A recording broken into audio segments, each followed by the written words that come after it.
Hold on, y'all.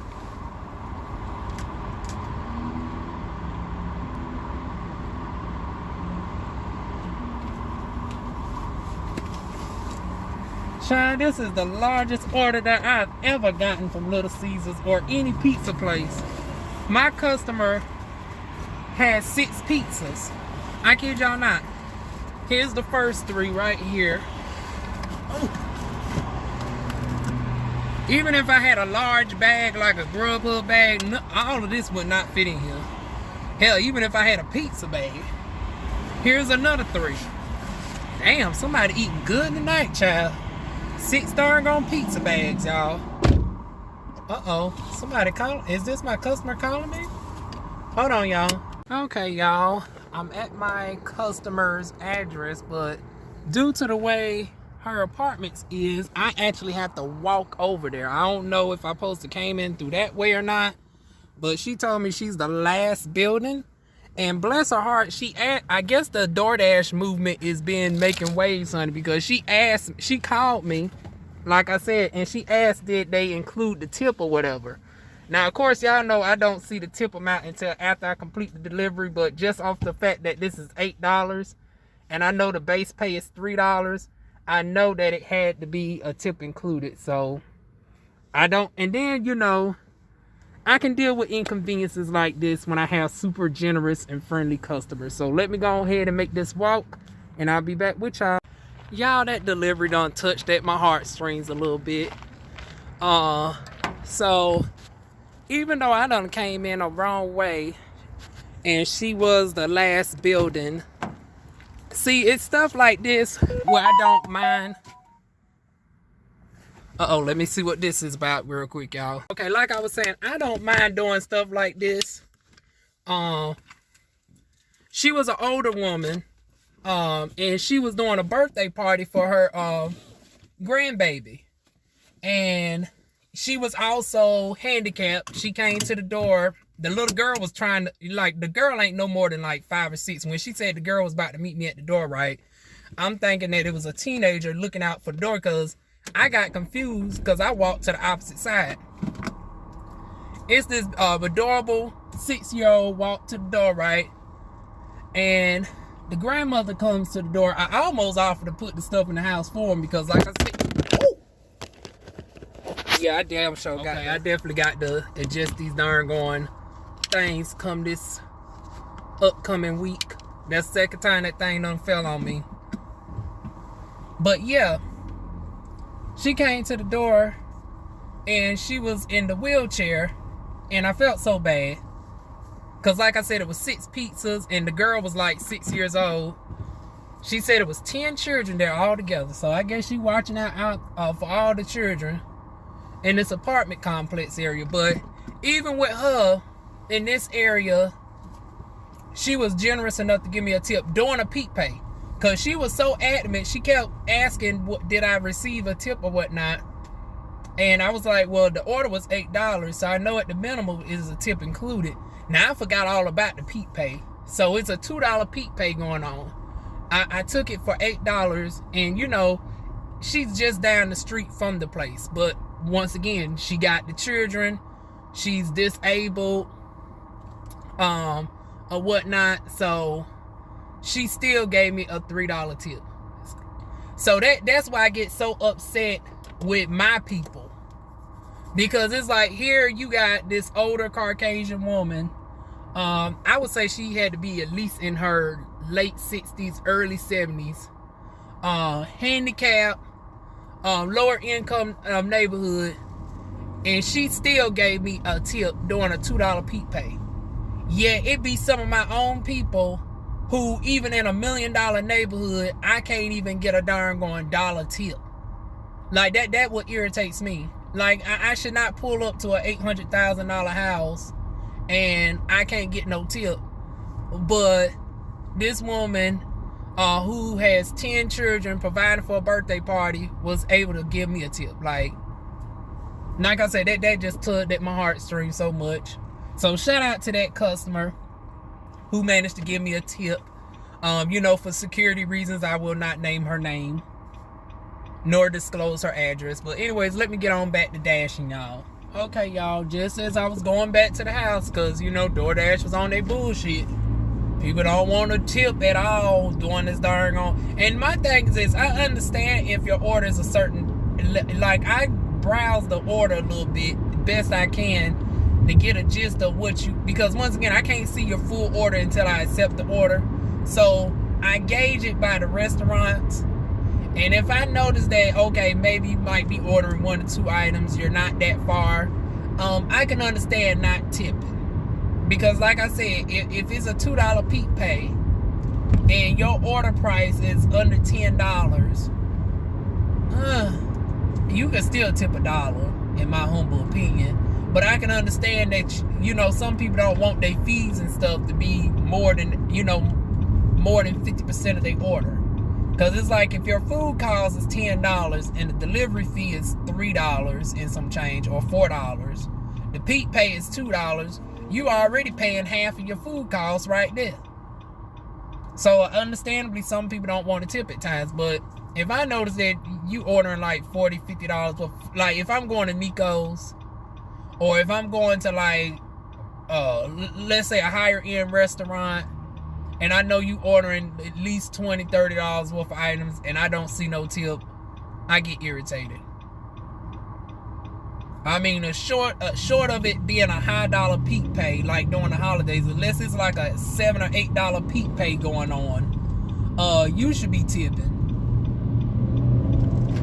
But right now, I seen an order come across my screen for $8, going 3.6 miles. Now catch this, most of that mileage is me going to the business, because from what I seen on the map, it looks like the house is right on the street opposite of the building, of the place I'm going to.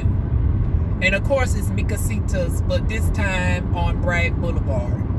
Y'all used to me going to the one on Ramsey Street, in the Ramsey Street Square where Millamont is at, but this time I'm going back to the one on Bragg Boulevard. So my customer is, I would say, a quarter of a mile from the business. So this is the second order that I'm dropping out to, where the person was literally down the street from the business. But like I said, with the last customer, she was an older lady who is handicapped, and she was taking care of young children.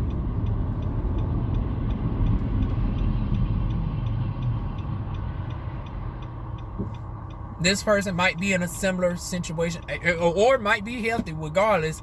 Honey, DivaWuan don't discriminate, honey. You could be fine, you could be paraplegic. Honey, there I go, like darn Miss darn Mary, honey. We gonna call me what's it called? Wineisms. You know, Miss Mary got her Maryisms, honey. Juan got her wineisms, honey. So my wineism is paraplegic.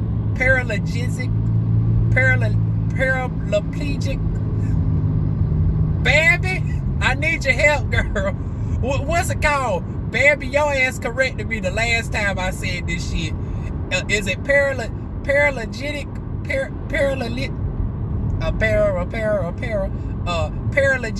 something like that. Damn it, somebody correct me. Y'all know what I'm trying to convey.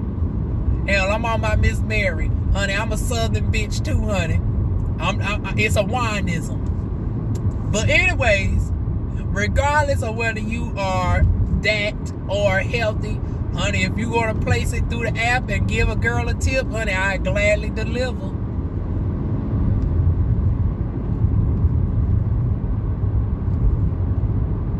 I can't believe you know, I'm not, in my defense, I'm not used to saying that word. And I told y'all that, you know, I was electrocuted when I was young, and it took me a long time to even pronounce R's after that electrocution. So with that being said, you know, I do got a legitimate handicap. It's still hard for me to pronounce certain words that have the R in it. I know I'm darn gonna stretching it, but damn it, that's how I'm going with. The electrocution was a true story, and it happened twice. You know, one time inadvertently by lightning, No, thankfully I did not get directly struck, honey. Second time was the lamp fell on the darn on floor and it jolted me back in the bathtub. So yeah, DivaWuan been shocked a few times in her life, honey. And as a result, it done fucked up with my speech. No, I do not have a cleft tongue. I know somebody gonna be like, "Well, does Diva?" Let me look into her mouth. Does she have a cleft tongue? The way she trying to pronounce this shit? No, my tongue is fully intact, honey.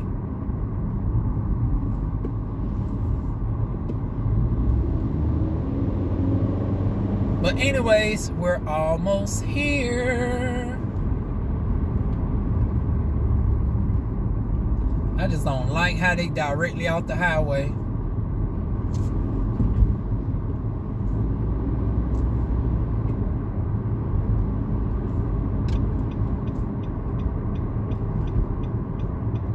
And backing out is almost like,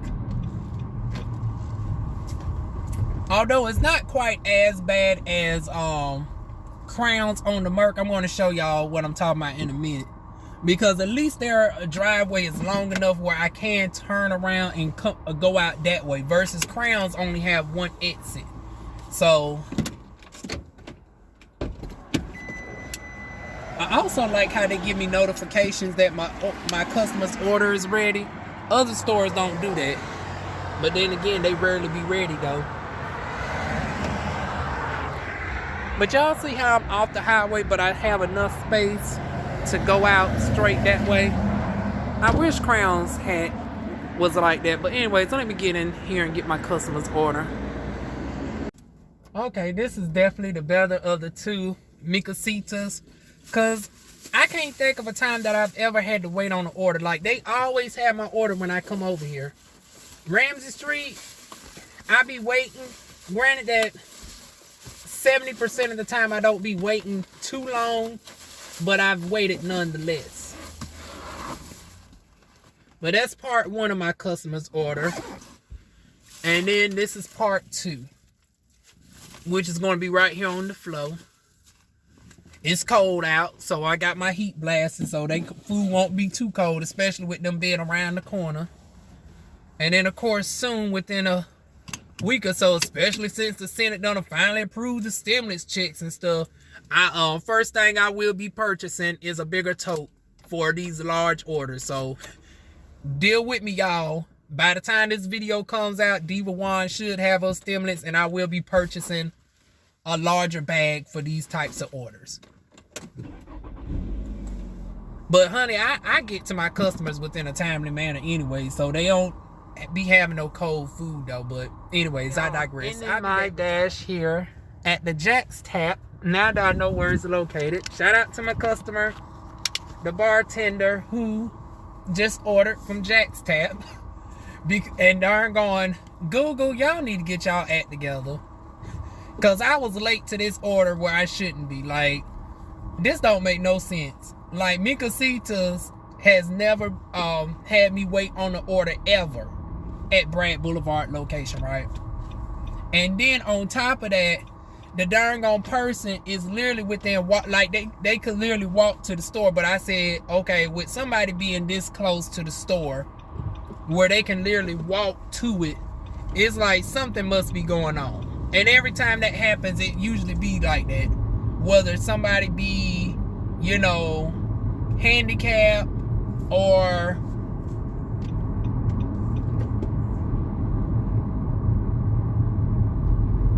okay, how do I get back on to Bragg Boulevard, the opposite side then? I'm on Fort Bragg Road right now. And the Google Maps kept sending me over to Dargon. It kept sending me on the same street as Micasitas. And I was like, is it one of these darn buildings that's not properly illuminated? And it's saying that it's closed down. Because on the thing it said it's permanently closed. But he made a note in the messages that they're not closed. But I was like, okay, is it one of these situations like when I went to the music studio, the building didn't look like it was open, and I had to call customer service. Turns out the people was in the building all along. It just didn't look like nobody was inside. No, come to find out, I was on the wrong side, honey. But yeah, shout out to Jake's Tap. Customer came out, one of the people of the community, honey. And I got a story about my people of the community. Once again, this is proving my point with these darn on tips and stuff. Because the second time I've had my white equivalent from the community tip me, and then when I get to my, so it goes beyond just, you know, and I know it seems like I'm complaining, and I have reason to. Because it's like, whether it's cisgender, gay, I have not met one of my fellow trans sisters at the door just yet. But I've met lesbian, bisexual, and gay at the door across multitude of races. My Asian counterparts tip me. My darn gone white counterparts tip me well. But my black people, we got to do better. So like I say, he was at the bar. I delivered his order, made me a quick $8, and I'm not ending my night an hour and 20 some minutes in, $23. It's still a $2 peak pay going on, but I want to go ahead and eat. So I'm cutting my dash off early. I dash late night tomorrow. So far, I think I'm up to, if I'm not mistaken, 23 plus 142. I'm up to like $165 for the week. So tomorrow will definitely put me back in the 200s, but I don't know whether or not I'm going to beat out last week's pay, which is $216, which beat out my highest pay ever on DoorDash, which was prior to that $213. So for me to beat out my current highest pay, if I'm currently at $165, tomorrow I will need to make $51, which might be possible if I do a split dash again. Because what's been making me get these more consistent, you know, payments closer to the 200s is not trying to dash all at one time. Because I told y'all I tend to give out at the 2-hour mark and I don't, you know, go back out. But, you know, instead of trying to force myself to do 4 hours at a time, if I do 2 hours here and then 2 hours there, I've noticed that it works better for me versus if I try to do it all in one go. And sometimes I can push myself to 3 hours every now and again. But that's what I'm going to do tomorrow. Tomorrow I'm going to do one shift that's 3 hours. And then I'm going to do another one that's at least 2. I ain't going to promise that I'm going to do 6 hours. But I'm going to try to strive for at least 5. But yeah, that's my experience thus far with dashing. And I'm really enjoying it. Believe it or not, this is the first type of job, period, outside of my career as an esthetician where I've held it down for more than, let me see, has it been 6 months now? Let me see. I've been doing this since September 30th. So October, November, December, January, February. Okay, the end of March will make 6 months. But I can't think of no other job that I've ever had where I've held, well, as an adult, because I did work at Suburban when I was a child for a total of 6 months and some change, 6 or 7 months. But in my adult life, I had secretary jobs for like a couple months. I've done some temporary work from home jobs here and there for a couple months here, a couple months there, 2-3 months. I worked at Kirby for a total of 3 months. And even then, I took all of January off. I left in January, came back in February, so that really don't even count. So, oh, well, actually, if you take that out, that is 3 months, because November, December, February. Because I didn't work hardly any of January. I worked a couple days in January, and that's it. But yeah, all in my adult life, I've only held 9-to-5 jobs, even with the schoolhouse.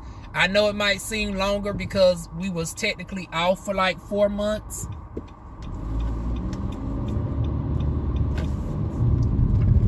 I started there January of Approaching a railroad crossing. Oh, her ass still on, honey. I had to switch to my Waze app, y'all. And I love how the Waze app tells me stuff like the railroad crossing and stuff like that versus Google. It doesn't tell me that. It tells me when the cops are on the street. It tells me when a car is pulled over. Honey, I love this Waze app. And it gets me directly to my customer address. Like if I'm in an apartment complex, what Google does, it just gets me to the building area, and that's it.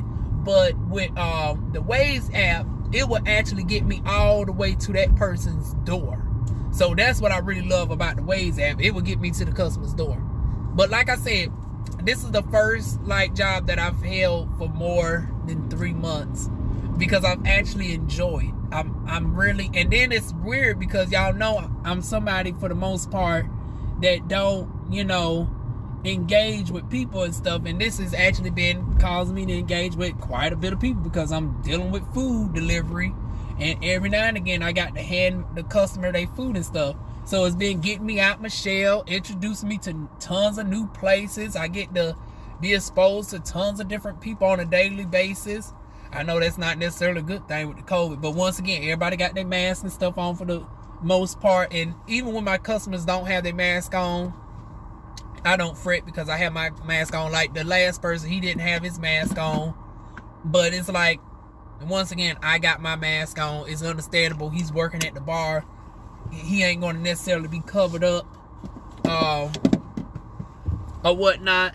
And that's interesting that he's at the bar because I thought bars were still like closed in Fayetteville. I guess that's why on the map they got it that it's closed, because theoretically I don't think bars is being lifted, but I didn't think to ask them about that, honey. I'm not a bar girl anyway, so I didn't investigate that about why it says that it's closed when y'all are open and bumping, honey.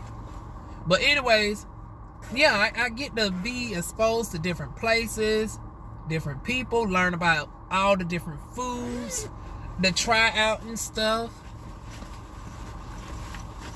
I'm really enjoying it. And even when I get back to doing aesthetics, I can still see myself doing this part-time. Well, hell, this is part-time. I'm talking like I do this 40 hours a week as opposed to my highest hour to date is 17 and a half hours. So, yeah, I definitely am considered part-time now. But I'm talking about when I get back to working, it'll probably scale down to maybe doing this like 5 to 10 hours a week versus I've been consistently now doing like anywhere from 10 to 16 hour weeks, which I know some of y'all are rolling y'all eyes, the full-time dashes. Y'all like, girl, you consider 10 to 16 hours full, a lot of hours. I know some of y'all saying, well, bitch, I do 10 hours in a day. More power to you, honey. But I'm in darn on country town, Fayetteville, North Carolina. I'm not about to be foolish enough to be waiting on no orders out there. Now, if I was in Charlotte, if I was in Raleigh, that'd probably be a different story. Shout out to Bentley Coop, because I know his ass is somewhere in Charlotte or Raleigh. But down here, y'all ain't about to have me out there for no 8 hours. Although there was a time where, it was busy all day throughout the whole day. I think it was sometime in December, for whatever reason, it was a lack of dashers on the road, and it was consistently busy throughout the whole day, like from the end of December to like that first week in January. Conveniently during my birthday month, honey. Maybe it was a sign to get me some extra cash, honey. It was constantly busy throughout the entire day. So maybe situations like that, yes, but if it's just pale red, oh no, I ain't about to be out there like that. But anyways, y'all, let me get in the house. Feel free to like, comment, share, and subscribe. And I will see y'all soon with more videos. Mwah.